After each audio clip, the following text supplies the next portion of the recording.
আপনাদের কাছে আমার বিনীত অনুরোধ, আপনারা লিও টলস্টয়ের যে ছোট গল্পটি আছে এটি পড়বেন। গল্পটির নাম how much land does a man need, একজন মানুষের কত সম্পত্তি দরকার। আপনারা সবাই এটা পড়বেন, নিশ্চয়ই জানেন, অনেকে পড়েছেন। এই গল্পের মূল চরিত্রের নাম পাহম। জমির লোভে হাঁটতে হাঁটতে একসময় ক্লান্ত হয়ে এসে মৃত্যুবরণ করেন এবং ওখানেই তাকে দাপন করা হয় 3.5 হাত মাটিতে। আপনারা আমার জন্য বরাদ্দ শিখতেন ততটুকু, এই লক্ষ্য নিয়ে দেশের জন্য কাজ করবেন, এই বিনীত আহ্বান আপনাদেরকে জানাচ্ছি। মাননীয় প্রধানমন্ত্রী 76 নং রাষ্ট্রপতির আদেশ বলে জাতীয় রাজস্ব বোর্ড প্রতিষ্ঠিত হয়। প্রতিষ্ঠার পর হতে সংস্থাটি জাতীয় অর্থনৈতিক উন্নয়নে সরকারের ব্যয় নির্বাহের জন্য অর্থ সংস্কার করে ইকোনমিক লাইফলাইন হিসেবে নিজের উপর অর্পিত দায়িত্ব পালন করে চলেছে। বিগত 54 বছরের ইতিহাসে প্রতিষ্ঠানটির মাধ্যমে সরকারের কিছু মাইলফলক সিদ্ধান্ত দেশের অর্থনৈতিক অগ্রযাত্রাকে ত্বরান্বিত করেছে। এর মধ্যে উল্লেখযোগ্য কয়েকটি না বললেই নয়, যেমন 1980 সালে ব্যাক টু ব্যাক এলসি সুবিধা প্রবর্তন এবং বেবজা অ্যাক্ট 1980 এর মাধ্যমে ইপিজেড প্রতিষ্ঠা। 1978 সালে বন্ডেড ওয়ারহাউস প্রবর্তনের ফলে বাংলাদেশের পোশাক রপ্তানি আজ বিশ্বের 2য় অবস্থানে। উৎপাদনমুখী শিল্প প্রতিষ্ঠার মাধ্যমে টেকসই অর্থনীতি গড়ে তোলার জন্য এই সব যুগান্তকারী সিদ্ধান্তগুলো নিয়েছিলেন শহীদ রাষ্ট্রপতি জিয়াউর রহমান।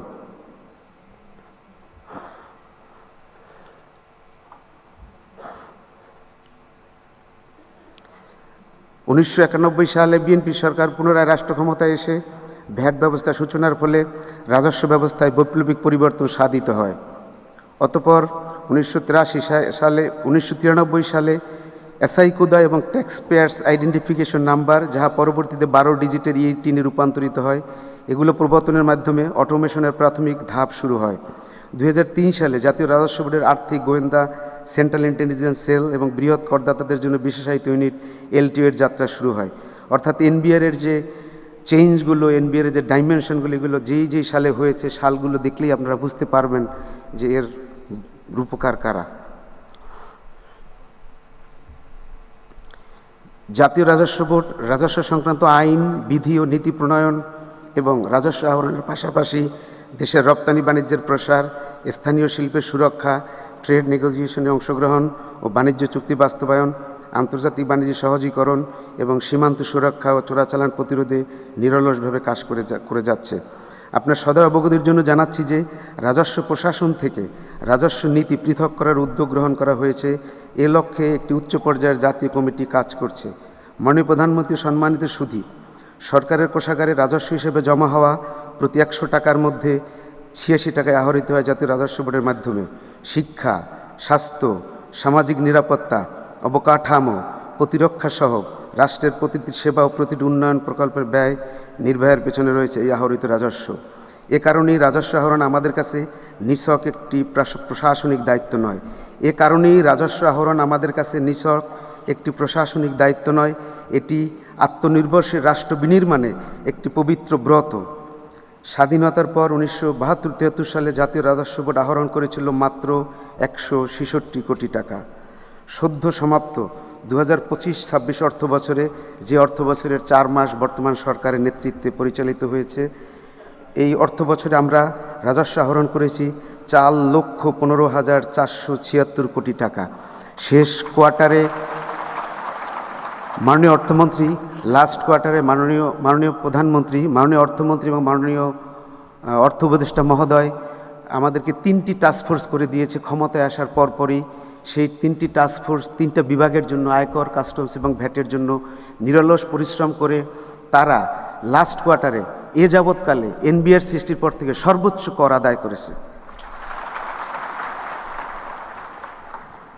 5 দশকে 166 কোটি টাকা থেকে 4,15,476 কোটি টাকা, 5 দশকে 2,500 গুণ রাজস্ব বৃদ্ধি পেয়েছে।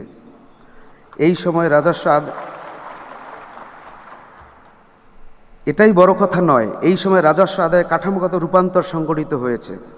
72-73 সালে আমদানি শুল্ক থেকে আসতো 55% রাজস্ব, যেটা এখন 25-26 অর্থ বছরে আমদানি শুল্ক থেকে এসেছে 27%।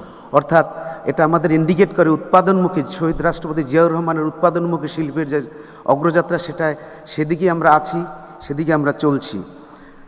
আয়কর এবং ভ্যাট মিলে বর্তমানে যোগান দিচ্ছে 73% রাজস্ব, অর্থাৎ আমাদেরকে যে অভ্যন্তরীণ সম্পদ দিয়ে নিজেদের স্বনির্ভর হতে হবে, আমরা সেই ডাইমেনশনে আগে এগিয়ে যাচ্ছি। মাননীয় প্রধানমন্ত্রী, 25-26 অর্থবছরে আমরা 12.3% প্রবৃদ্ধি অর্জন করেছি। আগের বছর এই প্রবৃদ্ধি ছিল 2.5%। প্রবৃদ্ধির এই মন্থরতা কাটিয়ে এটি একটি সুস্পষ্ট পুনরুদ্ধার।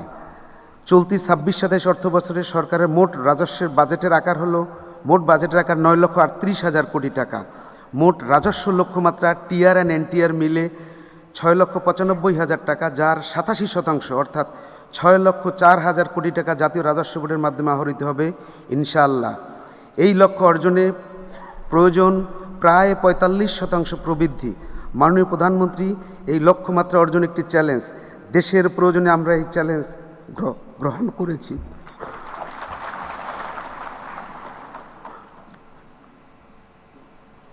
মাননীয় প্রধানমন্ত্রী, সরকারের নির্দেশনা আমাদের কাছে সুস্পষ্ট।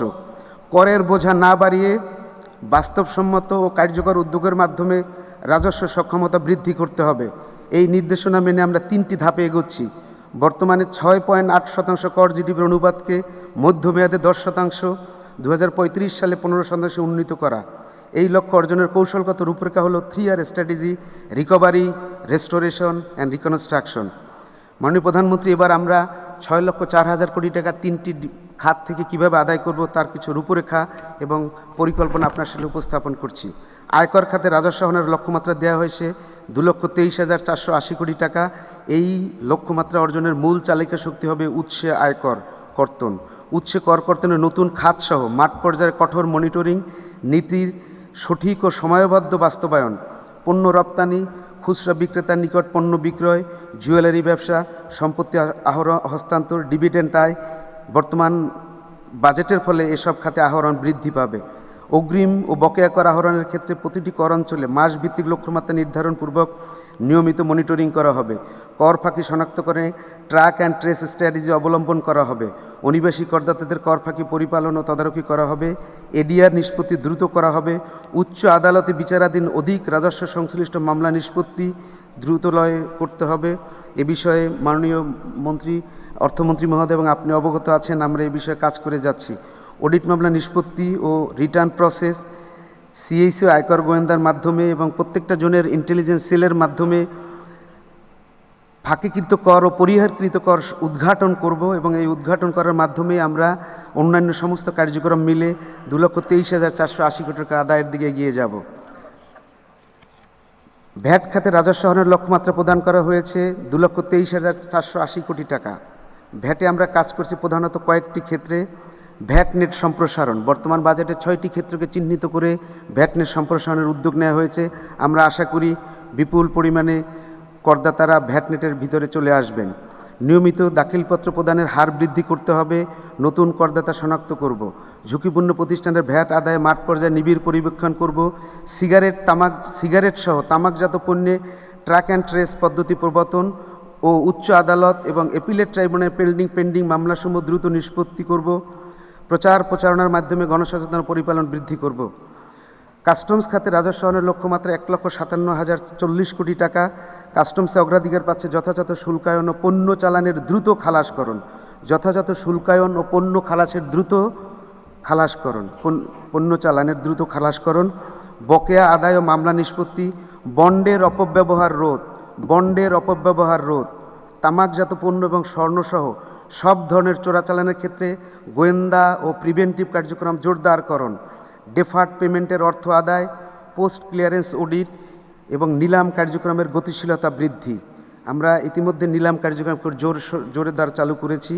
এসব কার্যক্রম সহ অন্যান্য নিয়মিত কার্যক্রমের মাধ্যমে কাস্টমস উইং এর লক্ষ্যমাত্রা অর্জনের কর্মকৌশল নির্ধারণ করা হয়েছে। মাননীয় প্রধানমন্ত্রী, অর্জনের পাশাপাশি বাস্তব কিছু চ্যালেঞ্জ আপনার সামনে বিনয়ের সাথে তুলে ধরতে চাই। আমাদের কর জিডিপি অনুপাত 6.8%, যাহা নিকটবর্তী শ্রীলঙ্কা, পাকিস্তান, ভারত, ভিয়েতনাম এর সবার চেয়ে নিচে। এমতাবস্থায় অর্থনীতির সম্ভাবনার সঙ্গে সামঞ্জস্যপূর্ণ রাজস্ব সক্ষমতা গড়ে তোলা এখন সময়ের দাবি। এই দূরত্বের পিছনে কয়েকটি কাঠামোগত কারণ রয়েছে। প্রথমত, আমাদের অর্থনীতির বড় একটি অংশ এখনও ক্যাশ নির্ভর ও অনানুষ্ঠানিক। ব্যবসায়িক লেনদেনের উল্লেখযোগ্য অংশ প্রাতিষ্ঠানিক হিসাবের বাইরে থেকে যায়। দ্বিতীয়ত, কর অব্যাহতি বা ট্যাক্স এক্সপেন্ডিচার। সর্বশেষ বিশ্লেষণ অনুযায়ী আয়কর, ভ্যাট ও কাস্টমস খাতে অব্যাহতির পরিমাণ যথাক্রমে জিডিপির 2.39%, জিডিপির 3.26% এবং জিডিপির 0.76%। তৃতীয়ত, আর্থিক ইকোসিস্টেমের দুর্বলতা। অর্থায়নের প্রায় 94% ব্যাংক নির্ভর, পুঁজিবাজারের অংশ মাত্র 6%, আর খেলাপি ঋণ প্রায় 30%, যা প্রতিবেশী এবং উন্নত সব অর্থনীতির তুলনায় বহুগুণ বেশি। চতুর্থত, সাপ্লাই চেনের অপর্যাপ্ত ডিজিটাইজেশন এবং আমাদের নিজস্ব সিস্টেমগুলোর মধ্যে পূর্ণাঙ্গ আন্তঃসংযোগ স্থাপন ও তৃতীয় পক্ষের ডাটাবেজের সঙ্গে সংযোগের ঘাটতি। অর্থাৎ এনবিআরের 360 ডিগ্রি অটোমেশন এখনও পূর্ণতা পায়নি, যাহা চলমান আছে। সবিনয়ে আরেকটি তথ্য উপস্থাপন করতে চাই। প্রতি 100 টাকা রাজস্ব আহরণে আমাদের প্রশাসনিক ব্যয় মাত্র 21 পয়সা, যেখানে আমাদের সাথে তুলনীয় পার্শ্ববর্তী 7টি রাজস্ব প্রশাসনের গড় ব্যয় 60 পয়সা। মাননীয় প্রধানমন্ত্রী, আমাদের কর্মচারীরা অত্যন্ত সীমিত লজিস্টিক্স নিয়ে কাজ করে থাকেন। আমি মনে করি রাজস্ব প্রশাসনে বিনিয়োগ প্রকৃত অর্থে রাষ্ট্রের কেবল ব্যয় নয়, বরং এটি সর্বোচ্চ প্রতিদান দিতে পারে এমন একটি বিনিয়োগ।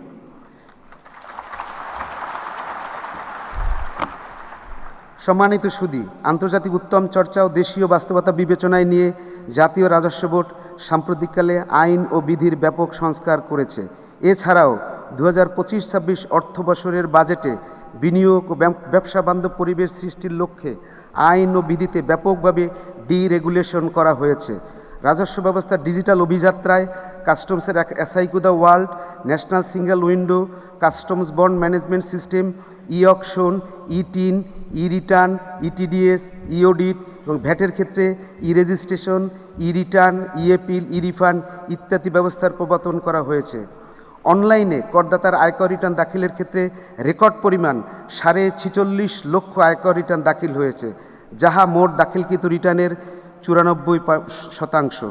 করদাতাদের মধ্যে 94% করদাতারা এখন আমাদের আয়কর অফিসে যেতে হয় না। আয়কর কর্মকর্তা, আয়কর কর্মচারীদের সাথে তাদের কোনো ফিজিক্যাল কন্ট্যাক্ট হয় না। করদাতারা এখন থেকে অনলাইনে আয়কর রিটার্ন দাখিল করেন, আয়কর সনদপত্র গ্রহণ করেন বাসায় বসে, প্রাপ্তি স্বীকারপত্র গ্রহণ করেন বাসায় বসে, কর প্রদান করেন বাসায় বসে। অর্থাৎ ডিজিটাইজেশনের এই যে ক্ষেত্রটি আমরা পরিপূর্ণভাবে সম্পন্ন করতে পেরেছি মাননীয় প্রধানমন্ত্রী। এখন এর ফলে কি হয়েছে, অনিয়মের সুযোগ অনেকটাই কমে গিয়েছে। এখন ওইভাবে অনিয়ম এখানে আর করার কোনো সুযোগ নেই, যেহেতু ফিজিক্যাল কন্ট্যাক্টলেস জিরো। তাছাড়া রিস্ক বেসড অটোমেশন পদ্ধতিতে ব্যক্তি করদাতার আয়কর রিটার্ন অডিটের কার্যক্রম গ্রহণ করা হয়েছে, যার ফলে করদাতার রিটার্ন অডিটভুক্তি করার ক্ষেত্রে কর কর্মকর্তার হস্তক্ষেপ সম্পূর্ণরূপে বন্ধ করা হয়েছে। মাননীয় প্রধানমন্ত্রী, সম্মানিত সুধী, রাজস্ব আহরণ কেবল জাতীয় রাজস্ব বোর্ডের একক ইচ্ছাধীন ব্যাপার নয়। ব্যাংকিং খাত, পুঁজিবাজার নিয়ন্ত্রণকারী সংস্থা, নিরীক্ষিত আর্থিক প্রদানকারী কর্তৃপক্ষ, বিচার বিভাগ সহ সংশ্লিষ্ট সবগুলো প্রতিষ্ঠান ঐক্যবদ্ধভাবে কাজ করলেই এনবিআর অধিকতর রাজস্ব আহরণে সক্ষম হবে। এ বিষয়ে আপনার নেতৃত্বে আন্তঃপ্রতিষ্ঠানিক সমন্বয়, তথ্য বিনিময়ের আইনি ও কারিগরি কাঠামো, রাজস্ব প্রশাসনের জনবল, প্রশিক্ষণ ও প্রযুক্তিতে বিনিয়োগ, এই 3টি ক্ষেত্রে আপনার সদয় সহযোগিতা প্রার্থনা করছি।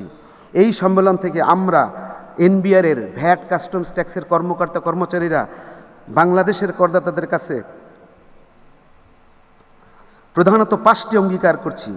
1, আমাদের সেবা হবে ন্যায্য, আইনের দৃষ্টিতে সকল করদাতা সমান, এই নীতির সমপ্রয়োগ। 2, সেবা প্রাপ্তি হবে সহজ, দপ্তরে কম যাতায়াত এবং একই তথ্য বারবার চাওয়া হবে না। আইনের পরিবর্তন হবে প্রেডিক্টেবল, অর্থাৎ অংশীজনদের সাথে পরামর্শক্রমে এগুলো করা হবে। সামগ্রিক অটোমেশনের মাধ্যমে আইন পরিপালন ও সেবা সহজীকরণ করা হবে। রাজস্ব প্রশাসন হবে স্বচ্ছ এবং জবাবদিহিমূলক। সম্মানিত করদাতাগণ, রাষ্ট্রের উন্নয়ন অংশীদার এবং পরিচালন ব্যয়ের নিয়ামক শক্তি। যিনি নিয়মিত কর দেন তার প্রাপ্য সম্মান ও স্বস্তি নিশ্চিত করা আমাদের পবিত্র দায়িত্ব। যিনি কর ফাঁকি দেন তাকে যথাযথভাবে আইনের আওতায় আনাও আমাদের দায়িত্ব। এই দুটি কাজ একসঙ্গে করতে পারলেই কর ব্যবস্থার প্রতি করদাতা তথা নাগরিকদের আস্থা তৈরি হবে, আর এই আস্থাই হবে দীর্ঘমেয়াদে সবচেয়ে বড় রাজস্ব উৎস। মাননীয় প্রধানমন্ত্রী, এনবিআরের সামনে এখন শুধু একটাই আওয়াজ, 6,04,000 কোটি টাকার লক্ষ্যমাত্রা অর্জন করা। আপনার এবং আপনার সরকারের কাছে চাই শুধু দোয়া এবং সহযোগিতা। আমাদের থাকবে শতভাগ আন্তরিক ও অবারিত চেষ্টা $1 ট্রিলিয়ন অর্থনীতির স্বপ্ন বাস্তবায়নে যে টেকসই রাজস্ব সক্ষমতা প্রয়োজন তা গড়ে তুলতে জাতীয় রাজস্ব বোর্ডের প্রতি প্রতিটি সদস্য অঙ্গীকারবদ্ধ। বিনিয়োগ বান্ধব ও ব্যবসা বান্ধব রাজস্ব প্রশাসন গড়ার লক্ষ্যে আমরা সততা, দক্ষতা এবং নিষ্ঠার সাথে কাজ করব। ইনশাআল্লাহ আমরা সফল হব। উপস্থিত সাংবাদিক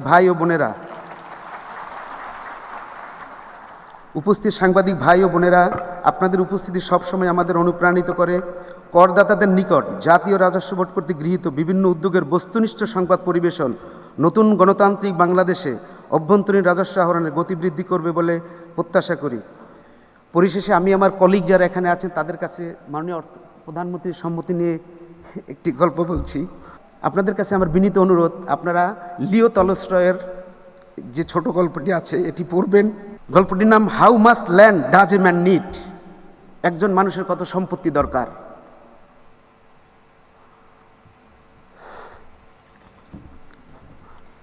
আপনারা সবাই এটা পড়বেন, নিশ্চয়ই জানেন, অনেকে পড়েছেন।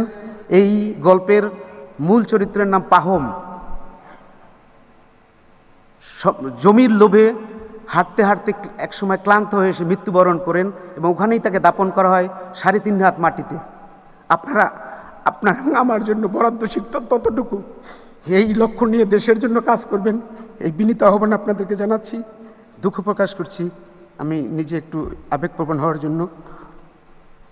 আল্লাহ আমাদের সবাইকে দেশ ও জনগণের কাজ করার জন্য তৌফিক দান করুন। বাংলাদেশ জিন্দাবাদ। সবাইকে ধন্যবাদ।